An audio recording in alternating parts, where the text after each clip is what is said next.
Thank you for joining us for the 10th ICG 2020's Development Dialogue. We have with us Dr. K. Subramanian, the Chief Economic Advisor to the Government of India. He'll be in discussion with Mr. Dattaraj Salgaonkar, Vice President of the International Center Goa, on India's economy in post-COVID times, opportunities and fault lines. Before we begin, I would like to hand over the stage to Mr. Yatin Kakodkar, President of the International Center Goa, for his introductory remarks. Thank you. Mr. Good evening. A warm welcome to the International Center Goa and to the 10th webinar program in the series 2020's Development Dialogue. The topic today is India's economy in post-COVID times, opportunities and fault lines. The COVID-19 pandemic has devastated millions of people all over the world. India too has suffered enormously. The Indian economy has been buffeted by lockdowns, closure of businesses and disruption of the global economy. However, our economy has shown signs of a robust V-shaped recovery in the first quarter of 2021-22, underpinned by economic reforms, prudent fiscal spending, and strong fundamentals of the Indian economy. The economic data of the first quarter is encouraging. What exactly are the opportunities and threats for the Indian economy in the foreseeable future? To shed light on this, we are privileged to have with us Dr. K.V. Subramanian, Chief Economic Advisor to Government of India.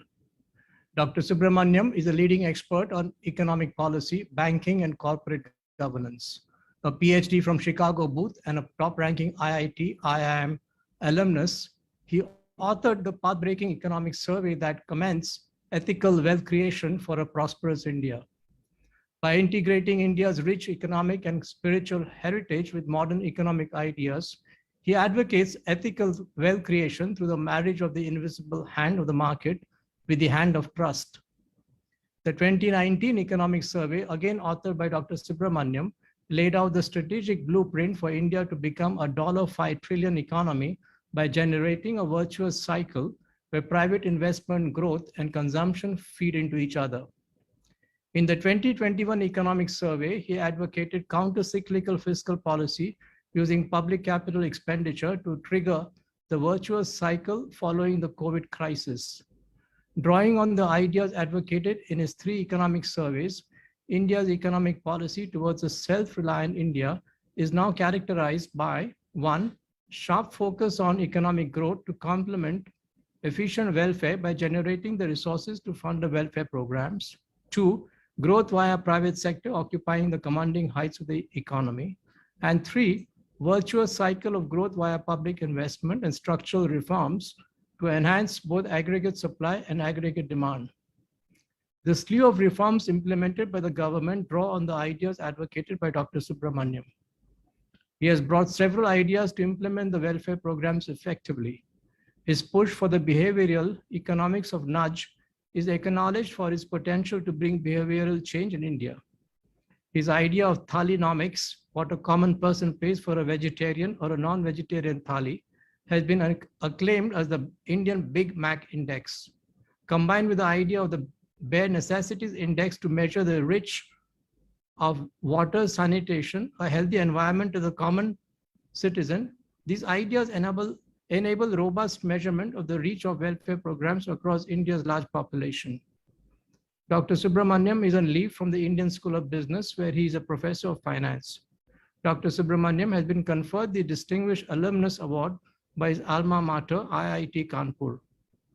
Apart from being the youngest Chief Economic Advisor, Dr. Subramanian is among the youngest to receive this honor from his alma mater. His research in banking, law and finance, innovation and economic growth, and corporate governance has been published in the world's leading journals. In conversation with Dr. Subramanian is Mr. Dattaraj Salgaonkar. Mr. Salgaonkar is the chairman of the Goa-based VM Salgaonkar Corporation Private Limited, with a presence in hospitality, real estate, and private equity. He is passionate about education and the arts, and his foundation runs schools and colleges in Goa. He founded the Sunapran Goa Center for the Arts in 2007, which has transformed the Goan cultural landscape. He's a production engineer from Vijay T I Bombay University and an MBA from Wharton Business School. Mr. Salgaonkar is a founder member of ICG, Vice President of ICG, and chairs the ICG Programs Committee. I now hand over the session to Mr. Salgaonkar, and I hope you find it interesting. Thank you. Thank you, Yatin, for your welcome. And I would like to warmly welcome Dr. Subramanian. It's a great honor, sir, for us to have you with us at ICG, one of the youngest and most handsome chief economic advisor we have in the country. Thank you so much for your time. Thank you. And being with us. So let me dive straight in, Dr. Subramanian. Tell us something about your early childhood, your early life. You were born in Chhattisgarh, you went to school in Bhilai, and then onwards to IIT Kanpur. Who were the people who impacted and influenced you? Was it your family, your peers, or your friends? Thank you very much, Mr. Kakodkar, Mr. Salgaonkar, and all the organizers for inviting me. It's a privilege to be here to share my thoughts. I come from a very humble background. I am the first person in my family, both sides, both my mother's and father's side, to have stepped into the portals of a university. So one of the biggest contributors to where I am today, is my dad and my mom. My dad passed away in 2015, but I can still feel his presence. He lost his father when he was just 7 years old, and so he could only complete school education, and that too through the largesse of his elder brother and an elder sister. But the two of us, me and my younger brother, we're just two siblings. Both of us, he was very insistent on us getting the education that he never got. In fact, I remember the first time when he came to IIT Kanpur, and I took him to the library. There, he sat in that library for so long, and just enjoyed the environment. He was a voracious reader. So I still remember his remarks saying, "You're so lucky to actually, be able to be in the library." He asked me, "How much time do you spend in the library?" I was ashamed to, tell him I don't spend that much time. But, he sort of, when you are in undergraduate, your priorities oftentimes are not what your dad's priorities are at that time. So, seeing him, I actually did feel a little ashamed as well that, he values being in the library so much. So maybe I should spend a little bit more time. So I think that's sort of reflective of the kind of, background that I came from. My parents were, I think quite, I would say very visionary in, sending us to a English medium, a convent.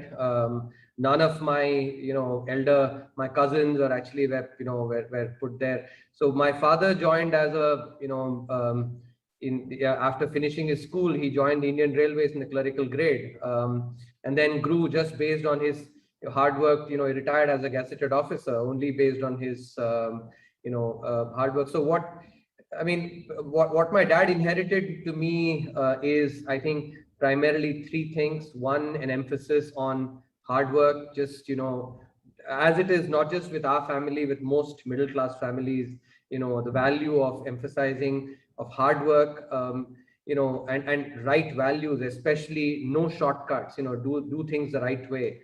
And I think at the same time also an appreciation for Indian culture. My father, as I've seen him from a very young age, used to always carry a pocket Bhagavad Gita. And when I was in CBSE, in class 6, they start teaching you Sanskrit. So I must have learned a few bits of Sanskrit, phalam, phale, phalani, that kind of, the conjugation that they teach you. He asked me to read the Bhagavad Gita then. And I think, while I was not able to read much, but the fascination with Bhagavad Gita and more generally, our own literature, I think he sowed the seeds for that. And that is, I'm really grateful for, because I think, while economics is a very rich discipline, no question, but, there is a lot to learn beyond economics as well. And I think I have been fortunate enough to, because of my backgrounding, to appreciate the finer nuances of who we are as a society, the kind of civilization that we were, and thereby also, combine the best of what the West has taught me, what the best educational institutions in this country and the world have taught me, together with what I've been able to learn, from my parents so that's sort of the spirit of, unlike most people who have, who have sat in this office, who are born with a silver spoon or with much more, with much more enriched backgrounds. I take enormous pride in the fact that, I come from the kind of background that I do come from, and just remain enormously grateful to my dad for having put the right values. And I think, one of the things I learned from him, he used to say, is that if your only ambition in life is to become rich, it shows an extreme poverty of ambition. I think that is, that's a thought that has struck with me, a lot. And I think, yeah, so otherwise a very, similar normal background, but just from Chhattisgarh. And I think the other thing that helped me is that because I was born, I mean, somebody who's a Tamilian, growing up in the north. So when I look at myself, I think I've been exposed to the best of India, both from the South Indian culture and the North Indian culture. For instance, I listen to MS Subbulakshmi with as much enjoyment as I listen to Anup Jalota or Hari Om Sharan. And I think that mixing of actually both the Indian and the both the North and South Indian, I think, has made me made me who I am. I mean, similarly, both Bollywood and Tamil movies. So in that sense, I think just a very eclectic mix, I guess, of of a lot that is good about India. Fascinating. I think, thank you for sharing this with us. I think you're really blessed to have such beautiful parents inculcating such values. You went to do your PhD at the Booth School of Business, University of Chicago, one of the most prestigious universities in the world. But the main tenets of the Chicago School of Business are free markets, and they believe that they are the best way to allocate resources in an economy, and minimal, even no government intervention is better for economic prosperity. And of course, they have rejected gains in favor of monetarism. How much have these tenets influenced you, Dr. Subramanian, in your own economic thoughts? It's a very good question. So before I talk about that, I actually want to recall this, very, very influential conversation. I mean, it wasn't really a conversation, but advice that that I had the first time when I went to, joined there. I went to meet Dr. Rajan, and he said something which still rings in my, ears. And he said, one of the best things of studying at a place like the University of Chicago is that you see greatness in flesh and blood. And when you see greatness in flesh and blood, you can start believing that you can be like them as well. And that is the first, but possibly the most important step. And I think those words are ones that I actually try to convey, forward as well. As it is with a lot of mentoring or, with parents as well, you can never repay your debt to them. You can only pay it forward, to your kids and to those whom you get to mentor. So I think that's something I just want to mention. I think been incredibly fortunate to have been mentored by people like him and studying at the University of Chicago. So now to your specific question, while I certainly was influenced a lot by the University of Chicago's, the stream of thought of markets, but at the same time, I was also influenced a lot by other streams of thought that were, there at the University of Chicago around that time. For instance, the book that Raghu and and my other advisor Luigi Zingales wrote, Saving Capitalism from Capitalists. That is a body of work that does not take the view that markets are perfect. It in fact takes the view that if you do not fix some of the market failures, then you may, laissez-faire is not necessarily the best outcome. There are areas where there are market failures. Similarly, around the time when I was there, both we had the efficient markets camp, which is headed by Gene Farmer, and the behavioral economics, Richard Thaler, and in the seminar, the Tuesday finance seminar that used to happen, interestingly, both of them used to sit on opposite sides, both ideologically and physically, and I was exposed to that line of thinking as well. So I would say that I think I was able to be at the University of Chicago at a time of enormous intellectual churn, in the economics profession. And just as I graduated and started doing my research, took my initial steps in research, the global financial crisis happened. And that illustrated, some of the most glaring failures of markets. And I think, therefore, I have come to the view that markets work 95, 96% of the times. And I think, but they don't work 100% of the times. There are, there are sectors, there are times when, intervention is very important. And that is why if you go and, for instance, read my, the economic surveys over the last 3 years, on the one hand, I've actually advocated markets, but on the other hand, I've also advocated state intervention. So if I were to capture the nuanced view that I have gathered, and I will contrast this with, what India is doing now vis-a-vis what India has done. Government should actually be in the job of providing public goods which markets always underprovide. Whether this is in education, healthcare, policing, those are the areas. But government should not be in areas where private sector can actually take care, where market failures are not there as much. If you look at the post-independence, the policy that and what government did, the Indian government did exactly the opposite, which is it did not invest in areas that it should, which is public goods, with your infrastructure, healthcare, education, right from the first industrial policy to the entire socialist era up until 1991, even up until recent times, the government ended up doing, actually, I wouldn't say ended up doing, I think that maybe was basically faulty policy, faulty thinking, that it invested in doing things that it should not have been doing, and did things that it did not do things that it should be doing, and did things that it should not be doing, which is basically the entire public sector, and running an airline, running a hotel, which actually should be the responsibility of the private sector. So the nuanced view that I have gathered is that you need the private sector, and that is why if you see the Honorable Prime Minister's speech in the budget session of Parliament, this year, he talked about wealth creation, he talked about private sector, he talked about efficiencies in the private sector.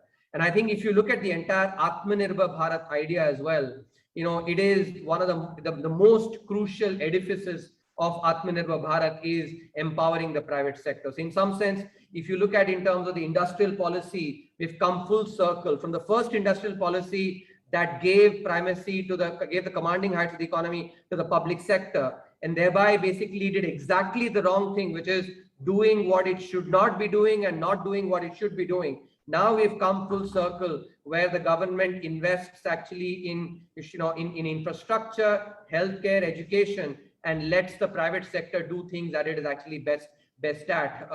I think so to summarize, this is the nuanced view that I've come up with. I think markets are very important. I think, given our socialistic past, we still have to unwind a lot of things that the government should not be doing in India, and taking those resources and putting it into things that the government should be doing. Thank you so much. This has really explained a lot of things of the government, and what they're doing, certain things economically.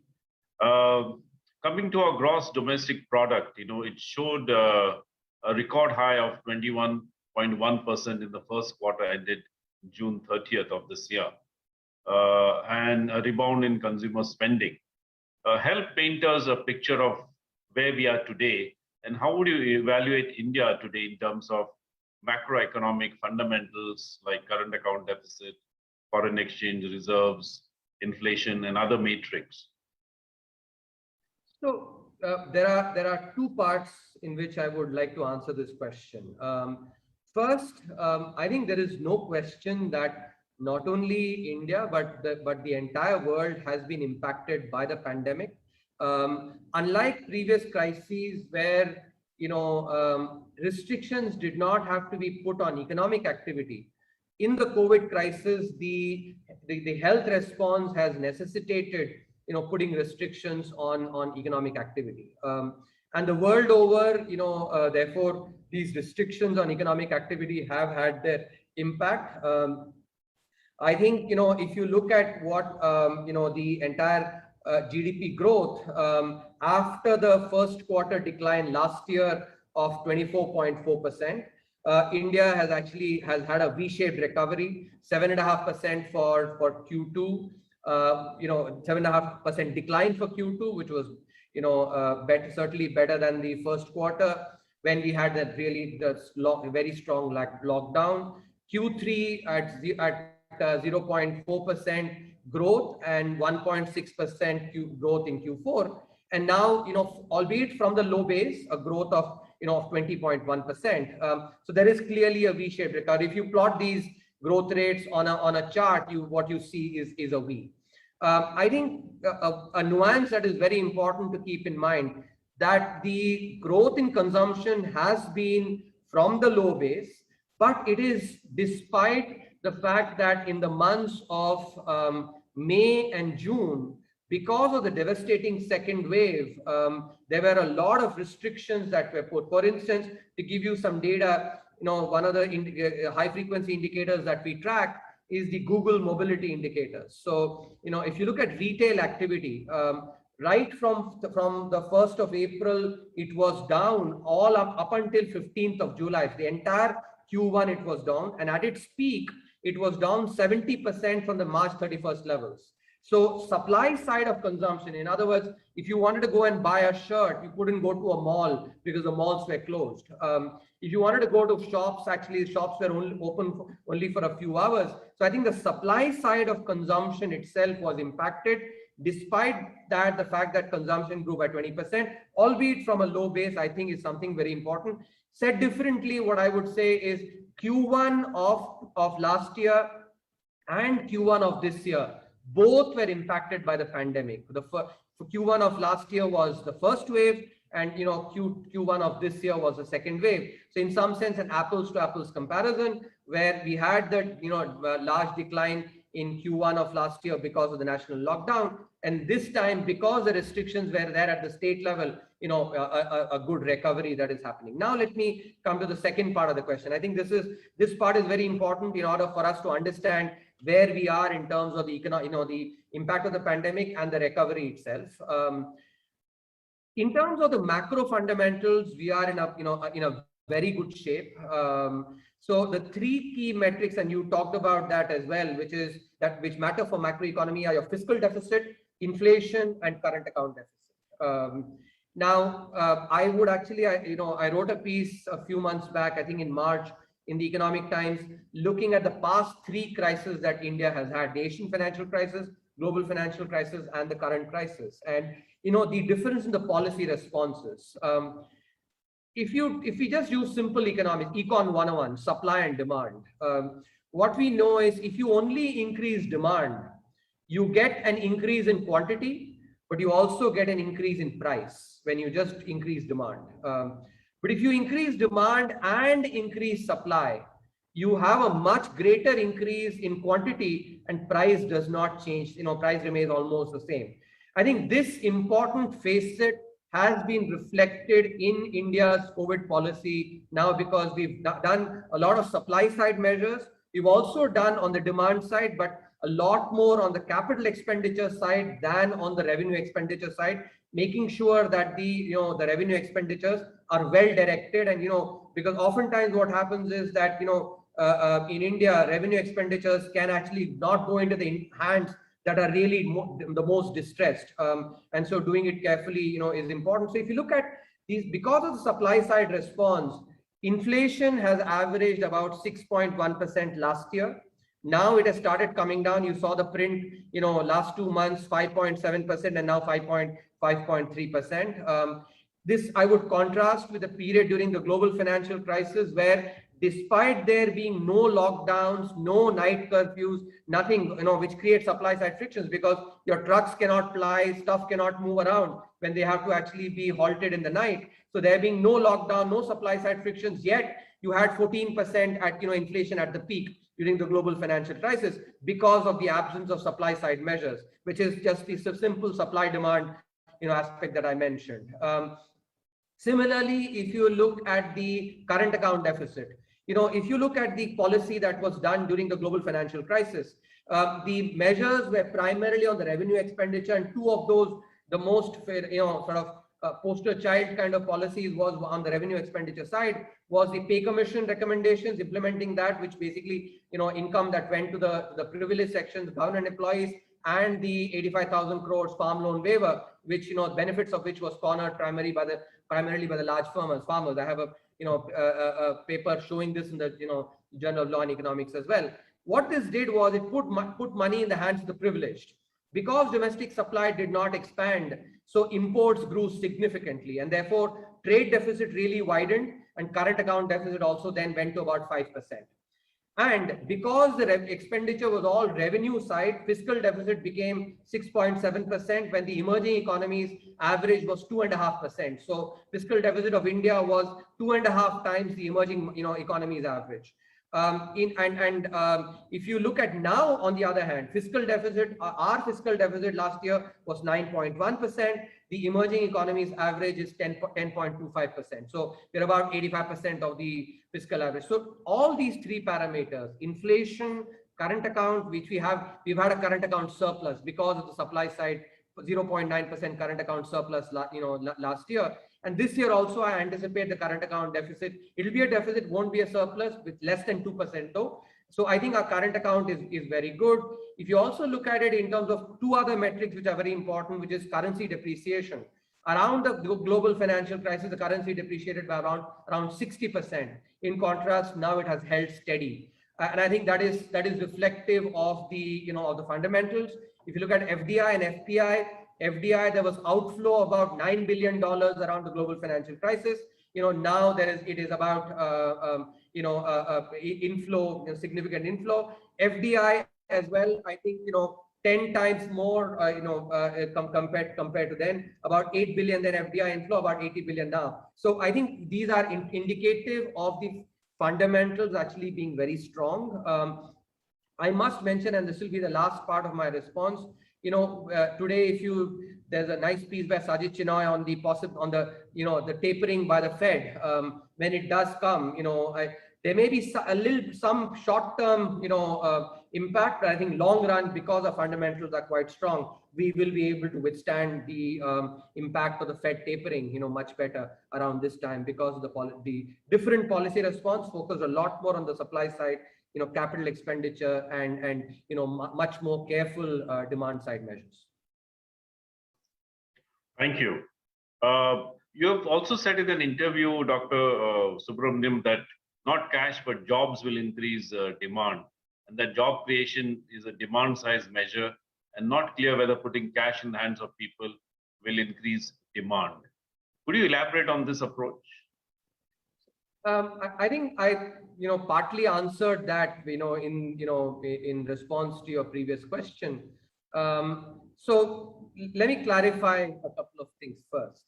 If you look at the transfers that have been made, in-kind transfers, almost 800 million, so that's 80 crore people have been given free food as part of the Garib Kalyan Yojana. There has been, free, LPG cylinders were also given. Apart from that, widows and some of the, the Pradhan Mantri Jan Dhan Yojana accounts have been given 500 rupees cash transfer. So when you add the in-kind plus the cash transfers, these have been directed primarily to people who are the most vulnerable, who is basically the people, the poor people. For instance, the PMJDY accounts, if you consider those are basically all at the bottom of the pyramid. These are no-frills accounts, and transfers, all cash transfers have been made to them. Now, when you come to basically cash transfers otherwise, and I'll give you a contrast. The United States, for instance, now their fiscal deficit is in the high double digits, and I'll give you an example. There's this friend of my daughter. My daughter is studying at the University of Chicago. Friend of my daughter who's a US citizen and therefore is eligible for transfers. She got a $5,000 check from the from Uncle Sam as part of the of the cash transfers. Now, I think to me that is illustrative of somebody who's studying at the University of Chicago, a private university, which basically charges a good amount of tuition. So anybody who's going to the University of Chicago certainly cannot be somebody who's really underprivileged or destitute, but gets $5,000. To me, I think that is indicative of basically the fiscal transfers not being well directed, or cash transfers not being well directed. Also, the other piece which is important is that unlike India, which where we have a PDS system, the United States or Europe, for instance, doesn't have a PDS system. So when they have to even provide for food, for the vulnerable sections, they have to do it only through cash transfers. We've done it through in-kind transfers because of the presence of the PDS system. So I think these important differences we have to take into account when we evaluate cash transfers that have been given by India versus other countries. Now, with that, let me now talk about the so I think we have to distinguish between essentials and luxury, when we talk about cash transfers. I think in a crisis, it is really important. It is actually, I think, critical that essentials are supported.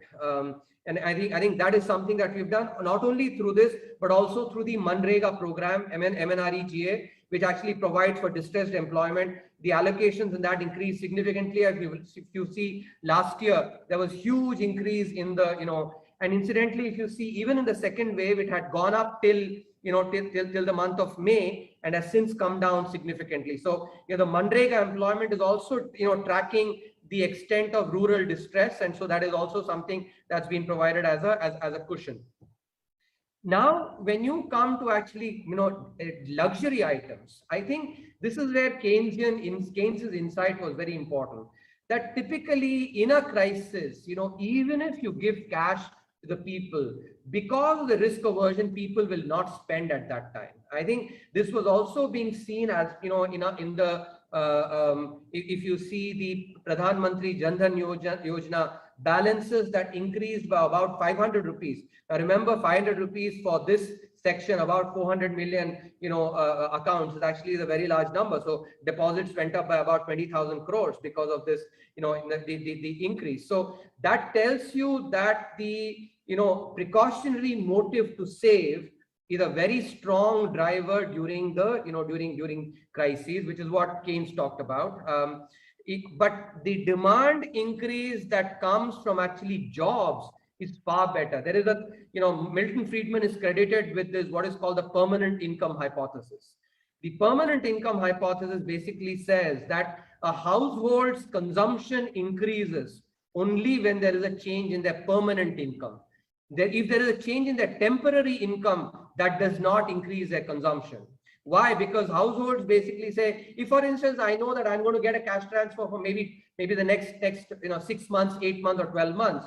But after that, those cash transfers are going to be withdrawn. I will not go and basically increase my consumption because I know very well I have to, trace back my consumption back to where I am today, after a month. So, that basically goes into savings. I think this is why the jobs are very important, because what jobs do is increase permanent income. When a person has a job in the organized sector, it increases not only does it increase the level of earnings compared to an informal sector job, At the same time, the volatility in earnings actually, which is also something which is very important, goes down, because when you have an organized sector job, you're assured of an income at the end of the month, and that really enables consumption. So I think from the perspective of demand creation, therefore jobs in the organized sector are very important. And I'll end with this final example. If you look at the United States and Europe, after the world wars, the President Roosevelt's New Deal was basically one that really created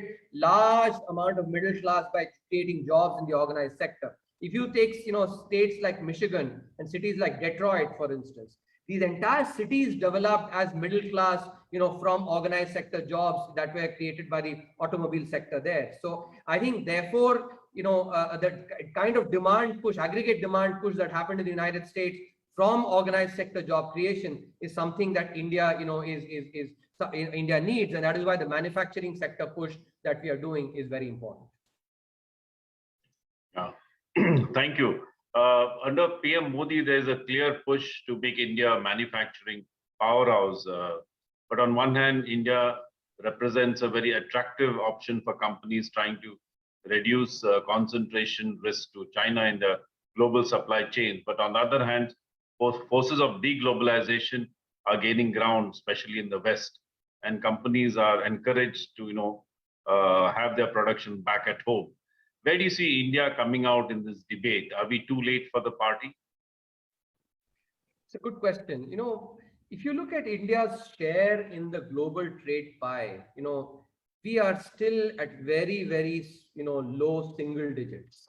So, if you sort of take the law of diminishing returns, and the level at which we are, we still have, we can still grow for a while in terms of, our participation in global trade without really, getting impacted by the forces of deglobalization. I think that those forces are very much there. But when you are, let's say, at about, if you're accounting for 25% of, let's say, world exports, or even 15-20% of world's exports, then this is a phenomenon that really impacts you. But if you are actually at low single digits, and I think there is still a significant amount of potential to grow. So I think at the levels at which we are, I don't think this is as much a concern. So in this trade-off that you're, on the one hand, supply chains wanting to move versus the deglobalization, my sense is that the deglobalization phenomenon does not impact India as much, especially given the policy push on the manufacturing side. If you take the labor reforms, if you take the enterprise policy focused on the private sector, the ease of doing business improvements that have happened, and the PLI scheme, export PLI scheme, all of these are really important. And I will also add the budget, this budget's push on capex, capital expenditure in two sectors primarily, which is power and logistics. Because both of these are really important, inputs into production in the manufacturing sector, logistics costs and power costs. And, you can't compete in the global markets unless these costs are reduced. So together, if you take these into account, labor reforms, the ease of doing business and the push on logistics and on power, I think these are important in enabling our manufacturing sector to reduce their costs of production and thereby enable them to become competitive. When you add the incentives that is being provided through the export PLI scheme, I think we've sort of created a reasonable mix for our firms to actually benefit from the diversification of supply chains. Thank you. Just to talk a bit different on a different topic about demonetization. You had supported the demonetization, in 2016. 5 years later, with the perspective of time, what do you think are the consequences, both positive and negative, that you have seen on the Indian economy with demonetization? So, when demonetization happened, I had supported it. And, with some nuances, I still think actually it was, an excellent move. If you look at the digitization of the Indian economy, it started with demonetization. The creation of the, a lot of the digital infrastructure, in the financial sector, UPI, and overall our digital transactions itself have grown so much. I think that is something that happened because of demonetization. I'll give you an example. Where I stay in Delhi, near Chanakyapuri, there is this shopping place called Sarojini Nagar. Sometimes I end up going there. Even the person who's basically selling on the street, now takes Paytm. You can pay him by Paytm. I don't think that before demonetization ever you could actually walk in and pay a street vendor through Paytm or Google Pay. I think that is something which is actually, that's the kind of transformation that has happened.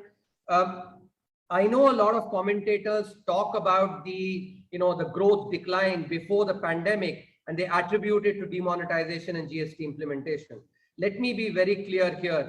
There's a paper that is written by the current chief economist of the IMF, Geeta Gopinath, and her co-authors, published in the Quarterly Journal of Economics.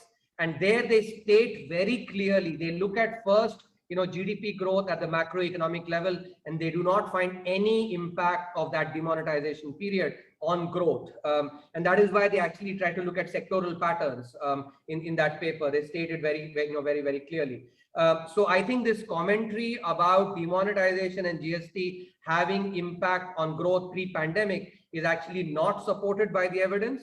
As I had mentioned in last week's Times of India article, and last week, Professor T.T. Ram Mohan also wrote a piece in the Business Standard where he actually referred to this piece. The entire slowdown before the pandemic was due to the financial sector problems. And I've spoken about this in detail elsewhere. The Economic Survey of 2019-20, Volume 2 had a complete section, providing careful evidence on this. And in the Times of India piece also, I've actually spoken about this. But I think bottom line, it was the financial sector problems, which led to the slowdown. Because across the world, when you mess with the financial sector, the overhang that it creates is really very, very long. Unlike, for instance, the real sector. And I think if you just take the example of the global financial crisis versus the COVID crisis, global economy's performance, I think, is indicative of that. Last year, global economy shrunk by about 4% plus. This year is going to grow, at 4% plus. Just 1 year, the global economy is back, and actually global demand is looking very good. In contrast, remember the overhang that was created by the global financial crisis. After the US suffered, then you had actually several countries in Europe suffering sovereign defaults, and the overhang lasted for a long time. And research also supports this, that when you mess with the financial sector, the overhang is very, very long. And this was a lot of the crony lending that happened pre-2014, had its impact on, banking sector, then on the non-banking sector. And that is what led to the growth slowdown before. So bottom line, I actually think that demonetization was a very brave move. And let me also mention that whether it is corporate innovation or policy innovation, there has to be, you have to take risks, because you do not get path-breaking outcomes without taking risks. If you want to do just marginal moves only give you marginal benefits. But if you want path-breaking benefits, you have to take risk. And I think demonetization, and I think there should be, and there can be a debate about some of the implementation aspects. But when it comes to actually the intention behind the move, I think it was something that was really, really very beneficial in creating the entire, digital infrastructure. If you look at the entire, digital infrastructure itself, financial infrastructure, the account aggregator, the e-rupee now, the UPI, and the entire JAM trinity that has been created. You contrast it with a country like the United States. In India, we've created public infrastructure for digital assets. And I think this will really help in growing lending and overall, in economic growth itself. So I think this is something that was, indeed a very, very visionary move in my opinion. And I think India is now, really, reaping the benefits from the digital economy that has been created. Thank you, Dr. Subramanian. Taking from this, as you know, the future of the world is well accepted to be the knowledge and information and digital age. How will India become a knowledge powerhouse? I mean, now that we have a digitally transformed economy, the question is important because it is now accepted that while India's knowledge sector continues to lag behind in terms of quality. For example, there are thousands of engineering graduates, but there is shortage of skilled engineers. So how do we become a knowledge powerhouse in India? I think that's also an excellent question. I think innovation requires, and innovation and knowledge, ecosystems require a close, interaction between between the government and the private sector. This year's economic survey, we wrote a chapter, heralding India becoming one of the top 50 economies in terms of innovation on the global innovation index. And there we highlighted one key aspect, which is basically something that the private sector has to focus on, which is, if you look at the split of the innovation rupee, one rupee that goes into R&D, in the advanced economies, top 10 economies, the split is typically 2/3, 1/3, 2/3 by the private sector, 1/3 by the government. In other words, 67 paise by the private sector, 33 paise by the government. In India, it is exactly the reverse. 33 paise by the private sector and 67 paise by the government. And I think this is something that is very important. Private sector has to actually recognize that, especially in this digital economy, if they have to remain competitive, they have to innovate. It is like, being on a treadmill, where in order to stay where you are, you have to keep running. And I think that is the way corporates must view innovation, Indian corporates. And I think there is a need for having that visionary thinking, for innovation, because the essential aspect of innovation is that, the probability of success is low with innovation, any kind of innovation. But once you succeed, you generate huge returns from that. That is the nature of innovation. I think in that process, I think the private sector also has to focus on, on the interact, and generating a close relationship with universities as well. Because if you look at the countries like Germany, and even the United States, a lot of academic, institutions actually do, get projects from the industry, and that gives, keeps them exposed to what is happening, the cutting edge, both sides, both innovation and university, and students therefore work on these and thereby, get exposure to the cutting edge, and thereby they actually come out as ready engineers or ready, doctors or, ready economists actually. And I think that is something which is very important. So I would focus a lot on the last mile, which is, I think the theory and the conceptual grounding that is provided in our universities is something that is necessary.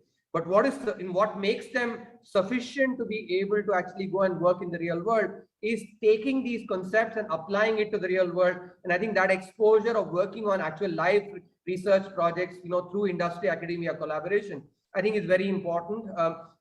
The same aspect of that also has to happen in our ITIs and some of the lower skill, where the people who come basically need to be trained, and I think be ready to hit the ground running. So I think overall, what I find, and I say this as somebody who's basically, worked in a university and seen the university systems and the way they collaborate with industry in other countries, I think this is an aspect that actually needs to be far more in India. And I think for that purpose, the industry also has to recognize that they have to develop, inculcate, and actually they have to sort of invest in the universities.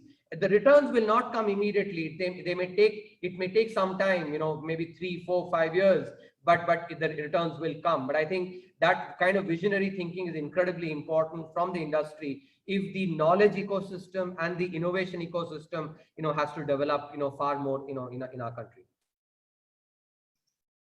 Thank you, Dr. Subramanian. I think with the new NEP policy and with what you're saying, I think the future looks quite bright and for the industry and for all the students who are going to pass out from these universities. Recently, the government announced an asset monetization plan that is expected. Of course, you talked about the PSUs earlier, about to net 6 lakh crores over 4 years.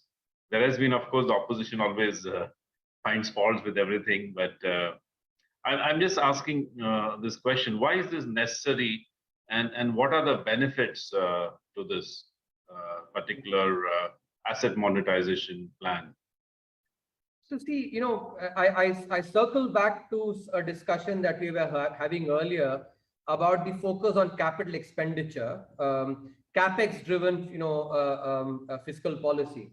And I just want to spend, 30 seconds to a minute on explaining this, because, what capital expenditure does is it actually creates assets in the economy. Unlike revenue expenditure, which does not create assets, capital expenditure creates assets in the economy. And, we economists have this term called fiscal multiplier, which is basically just jargon for, if the government puts in 1 rupee into the economy, what is it that the economy generates? That is what a fiscal multiplier is. Fiscal multipliers for capital expenditures are far greater than that for revenue expenditure. So research by NIPFP shows that fiscal multipliers for capital expenditure are about 4.8. In other words, government puts in 1 rupee, the economy generates 4.8 rupees from capital expenditure. With revenue expenditure, the government puts in 1 rupee, typically economy adds only 92 to 98 paise. In other words, between 2 to 8 paisa is lost when it's revenue expenditure. So this is the importance of capital expenditure and thereby infrastructure itself. Now, the question that comes is, how do you fund this infrastructure? It's not going to happen through thin air. There are limits on how much, fiscal spending you can do. When you have idle assets in the economy, those assets that are not being used, if those assets are, provided to the private sector for them to use, not own, for them to just use, and in return, you actually get, fees from them, for that money can be used to actually, to help creation of infrastructure. So I think the important point to remember here is twofold. One, that the asset monetization is being done primarily to enable, infrastructure creation, and which is really important, for the economy. Second, what the asset monetization does is it puts assets that are not being used, it brings them into use. Let me give you a tangible example. Let's say there's a sports stadium. That sports stadium, let's say, gets used only, let's say it's a cricket stadium that gets used only during IPL time, let's say. So, it gets used maybe for 2 months of the year, maybe Ranji Trophy games are played, etc. Overall, let's say it gets used about 90 days out of 365 days. So we are basically utilizing that particular asset in the economy only 25% of the time. Now, suppose that that asset is leased to a private sector, to company for them to use remaining part of the. Maybe they may not be able to use the entire 75% that is residual, but maybe they can use it 50% of the time, and so remaining 180 days. So what happens is an asset that is lying idle for 270 days, now it gets used 180 days. And in return for that, the private sector actually pays the government, and the government uses that money to go and create infrastructure. So I think, you can see the win-win that this creates. Idle assets are being put to use. And I want to actually, talk about this in the broader, this rhetoric of these 2 words that I used, family silver. And I think, it is rhetoric. It is not supported by evidence at all. And let me explain here. Neither the word family nor the word silver is appropriate in these cases. I'll tell you why. Because, if you take the word family, in the Indian economy, both public sector and private sector are siblings in this family.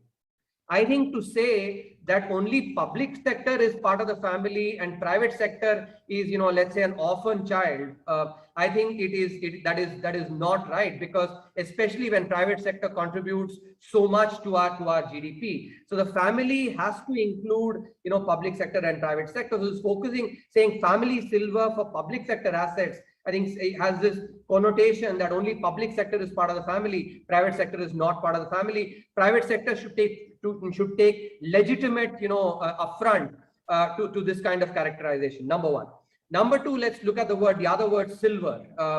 We've seen how, and we showed it in the economic survey as well, that the privatization actually creates efficiency gains and improves the lot of all stakeholders, including employees, suppliers, the shareholders, government also in terms of the tax money that you get, and through that the citizens. So privatization has generated benefits, and we've shown through multiple examples, whether it is actually Maruti Suzuki or any of the others that you take, privatization has indeed generated benefits. Why? Because there are efficiency gains that are achieved when you have the private sector using these assets. So I think neither the word family nor the word silver is correct, because in the government's hands, these assets have not been kept as silver for sure. Family assets, if they were indeed family assets, they should have been, and those that talk about it and call this family silver should have preserved it as silver. They have not done it. They're actually other metals, not silver, certainly. So neither the family nor the silver word is actually correct. It's just rhetoric. Evidence does not support this.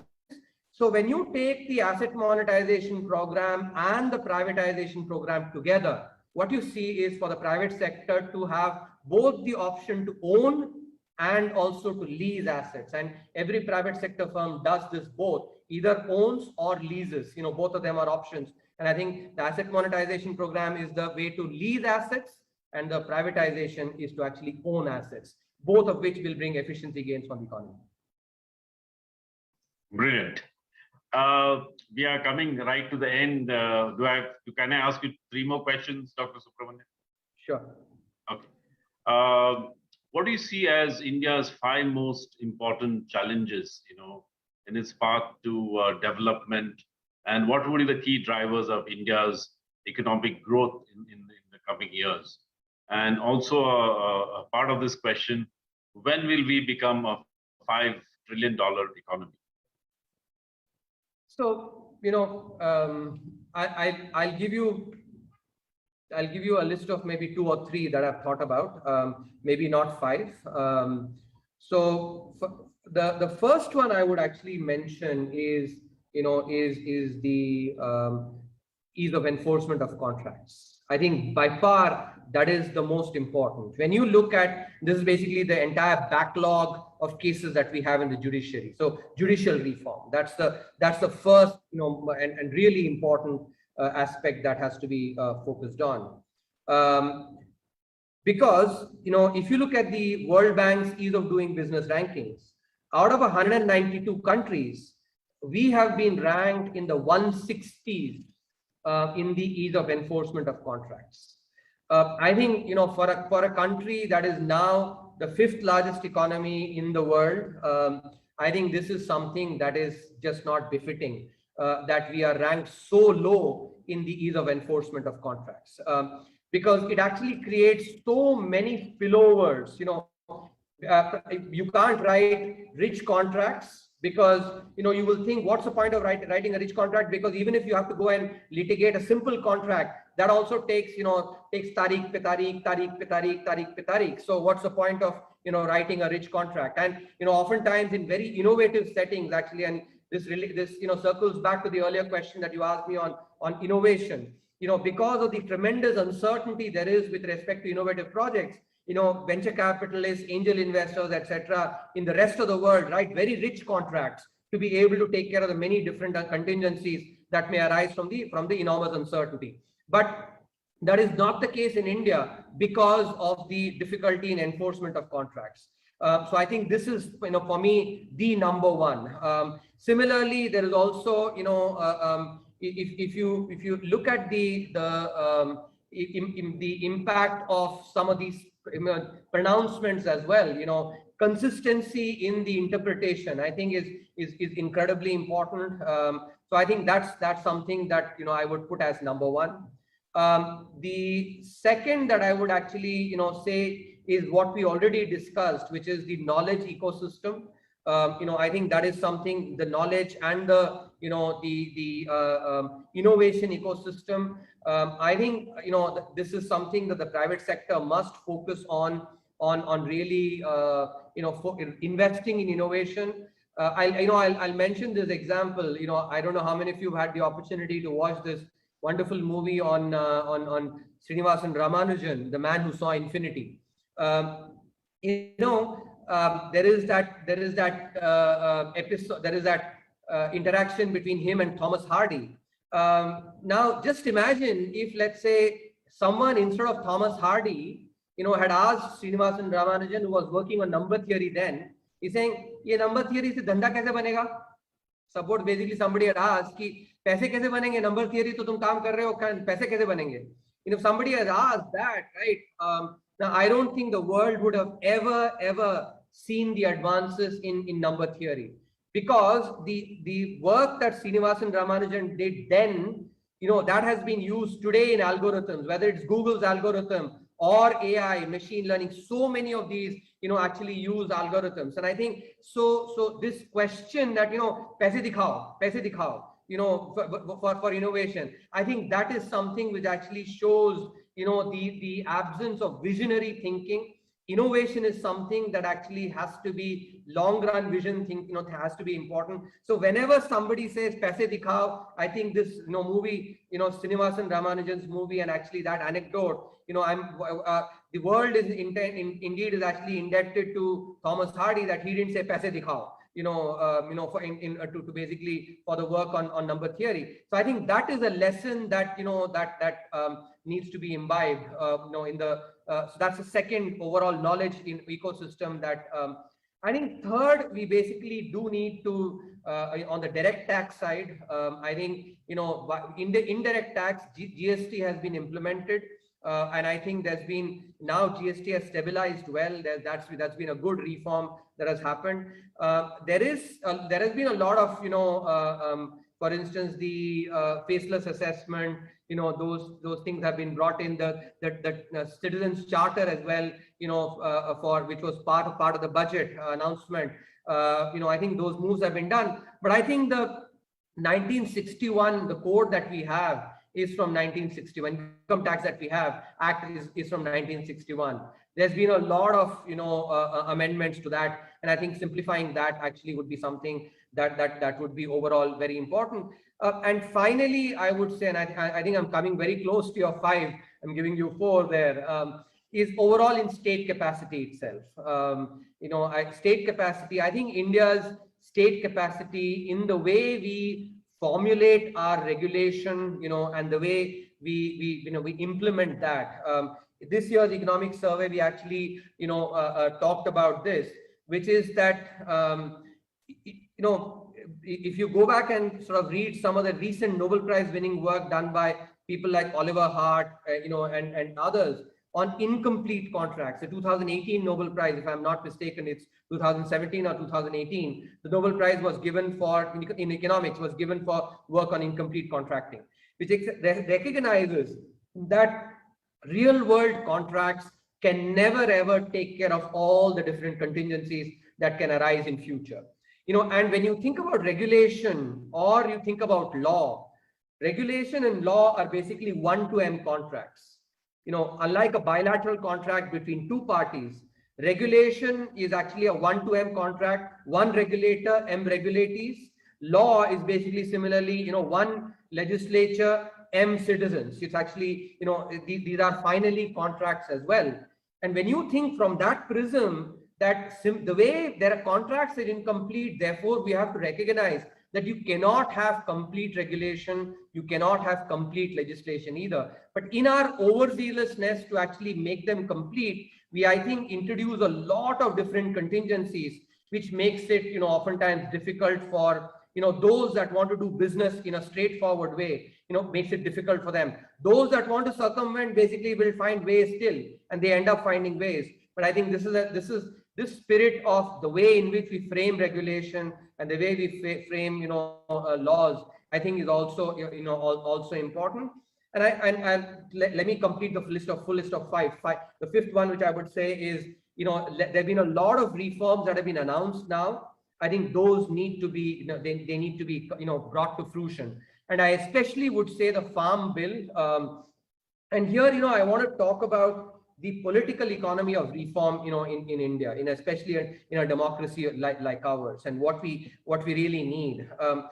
If you think about the political economy of reform, today's, there's a very nice article in Mint, again, in the, I think on the right page, top right, of the edit page. There's a very nice article talking about this political economy, and say, the author makes the point that a few people who have the voice, are basically stopping, reforms that will generate benefit for a large section of people. And I think, Farm Bill is a brilliant example of that political economy, where the benefits will come to large number of small farmers. In this country, while every other producer has the freedom to go and sell his or her produce wherever he or she wants, it's only the small and marginal farmer that has not been given this freedom to go and sell his or her produce wherever he or she wants. Our legislation has been such that we forced the small and marginal farmer to go and sell only to the intermediary, the Adathiya. Think about it, actually. Every other producer has the freedom. On the one hand, so many people, paint this rhetoric that we are basically pro-farmer. And, if you're pro-farmer, you have to be pro-small and marginal farmers. And yet you basically, in every word you say it's pro-farmer, but in every deed you keep basically, preserving that status quo of not giving that simple freedom to that producer of going and selling his produce where he or she wants. I think that is, that huge wedge between the word and the deed, I think conveys the emptiness of this rhetoric itself.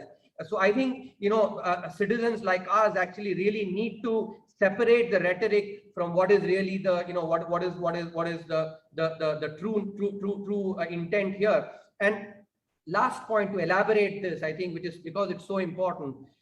See, if I am actually a buyer or a seller, and I circle back to your second question about what did University of Chicago teach me. University of Chicago taught me the importance of markets, and what is one of the most important aspects of markets? It's competition. And when do you get competition? You get competition then when you have one or more, more than one buyer or seller. If suppose a buyer has to buy from only one, one seller, you get basically what is called, a monopoly. If you have, only one buyer, you get a monopsony, and both of those lead to abuse of power. That is what you have in the, farm economy now, where the small and marginal farmer loads his produce, maybe it is potatoes or onions, subah 7 baje utke mehnat karke actually loads the truck, goes to the APMC mandi, wants to go and sell that. He comes there at, he reaches there at 8 o'clock. The intermediary Arhathiya knows that this farmer has nobody else to go. Therefore, what does the Arhathiya do? Arhathiya makes him wait till 3 o'clock, 3:30, by which time if he takes it back, he basically, he'll have to get it next day, sar jayega, some part will get wasted. So, he will basically, rather than going and wasting it, he says, whatever you give me, I'll go and sell it. And this the Arhathiya knows very well. In contrast, just think about the option that the farmer gets if he can go and sell it to someone else. We give him the simple freedom of going and selling his produce to someone else. The farmer waits for 2 hours. At 10 o'clock, the farmer sells the Arhathiya, साहब आपको लेना है तो लो, नहीं लेना है तो मैं बगल वाले APMC में जाके बेचता हूँ या बगल वाले जो शॉप है वहां जाके बेचता हूँ. As soon as that Arhathiya knows this farmer has this option, he will not even try to make him wait. He'll basically buy it at 10 o'clock itself. That threat. This is what happens when I go to a Sarojini Nagar today, when I go to a fashion store, you go to a fashion street in Bombay, the fact that when I go to buy something, I can go to the next shop, that enables me bargaining, gives me bargaining power. This simple bargaining power, the small and marginal farmer has not had, because the basic freedom to go and sell his or her produce where he or she wants has not been denied. So there is a lot of rhetoric about pro-farmer, etc. But the reality is this. This is the deed which is departed from the word. Thank you, Dr. Subramanian. That was really very elaborate, I think. Thank you for giving all the 5 points, challenges to us. We asked this of all the speakers, so we'll ask this of you also. What is your vision for Goa? I mean, Goa is such a small state. What do you think are potential strong points of Goa, and how could we build the Goan economy stronger in the Indian context and globally? Thank you very much. I think I've come to Goa a couple of times. It's a very good place. Fun people. I would say some of the things that we've spoken about, for India are as relevant for Goa as well. This last conversation that we had on the political economy, I think this is as important. When some of the taxi strike was happening, in Goa, I was actually reading about that. I think it is illustrative of some of the political economy where a few people, are able to sort of block reform that is really important for everyone. I think what we have to remember is that in a democracy, it's very hard to get consensus. Democracy means that if a move benefits more than 50% of the people, I think that is something that should get implemented. A small section that, let's say, accounts for 2% or 3% or even 10%, or for that matter, even 20-30%, should not be blocking or should not be able to block something that is good for more than 50% of the people. That is the essence of a democracy. And I think that is, I think overall the first, humble exhortation that I would actually make to people in Goa about having this, that is what actually gives our democracy the vibrancy, in being able to do what is good for a majority. Related to that, I think the investment, I would say, is very important.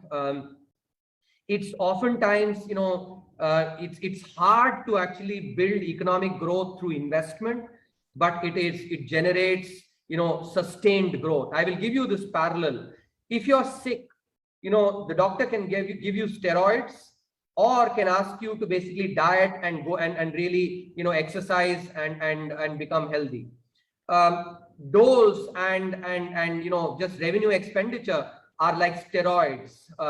They give you a little bit of a boost, but what comes back at the end of it is a far worse problem. In contrast, capital expenditure, investment-driven growth is like exercising and actually going and and dieting that provides you long-term health. And I think what is really important is that the investment is focused on, because through investment, and I think if you look at India as well, even before before the global financial crisis, the period where India has grown in a sustained way, India has grown on the basis of large investment. So I think it is important for the policy makers to actually attract investment, provide the necessary environment to really attract investment. And I think that is what I would say. Finally, I would actually mention that India needs to return to its roots. This is something that we had highlighted in the 2020 economic survey. Wealth creation and ethical wealth creation has been what India actually what brought prosperity to the Indian subcontinent.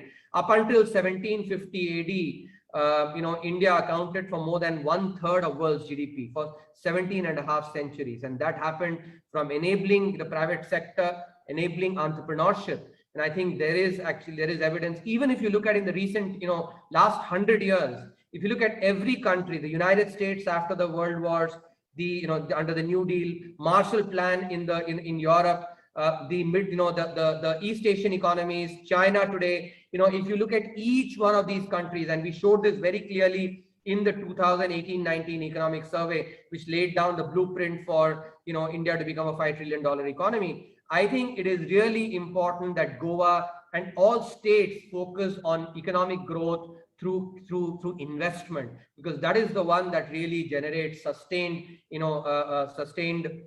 growth through job creation, and it generates inclusive growth through job creation.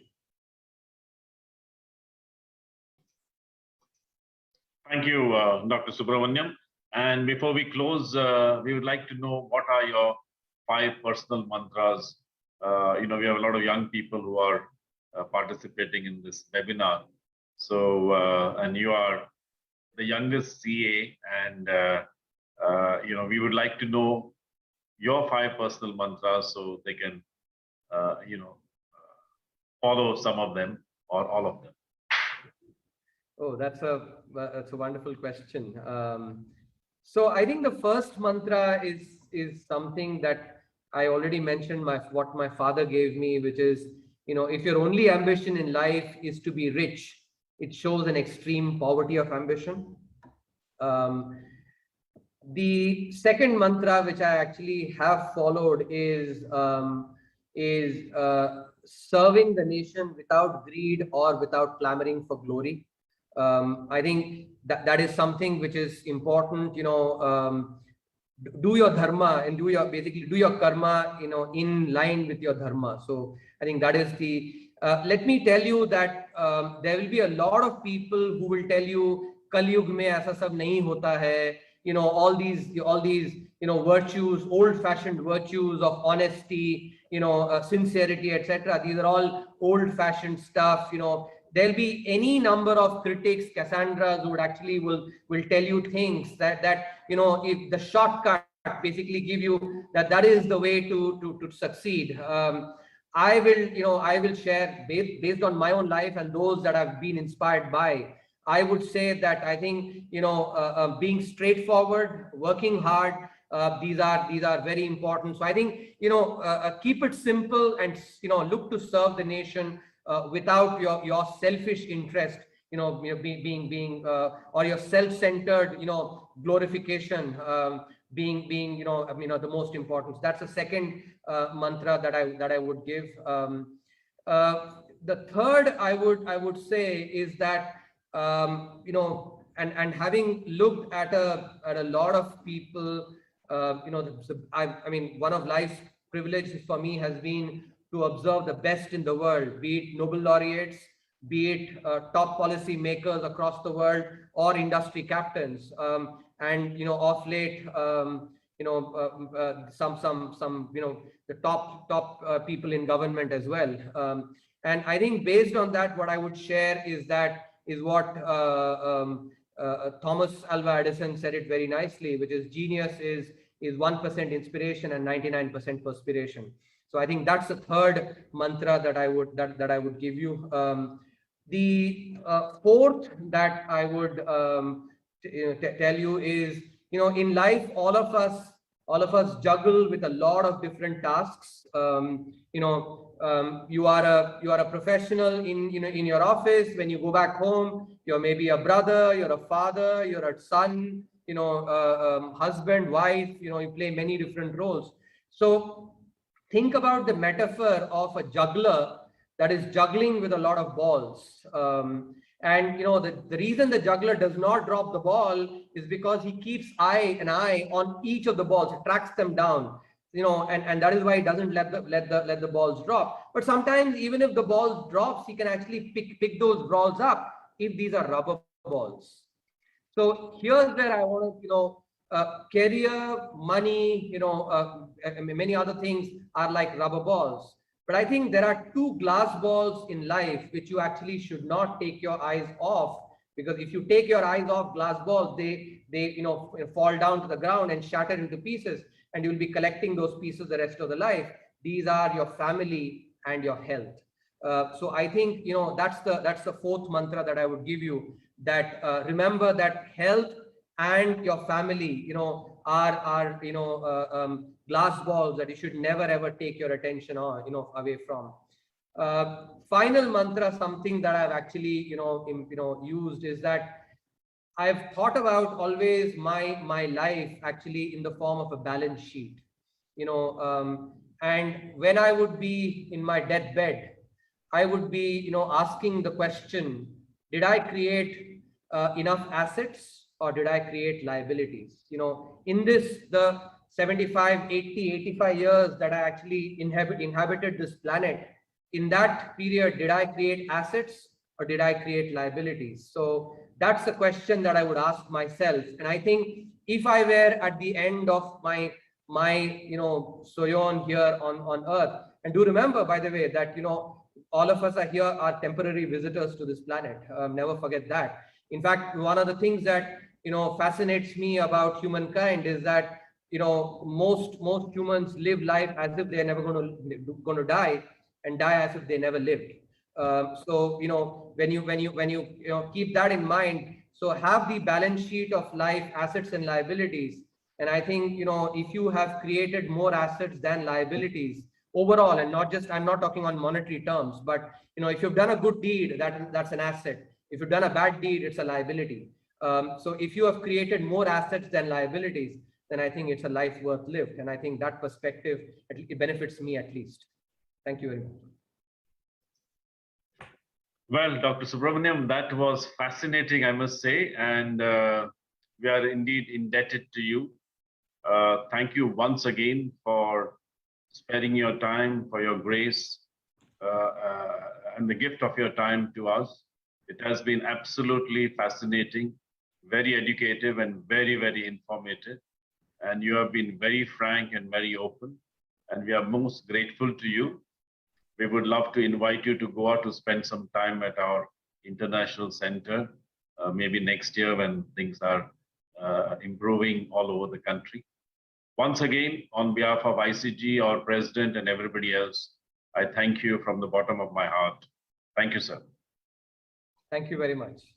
Thank you. Thank you, Dr. Subramanian. Thank you.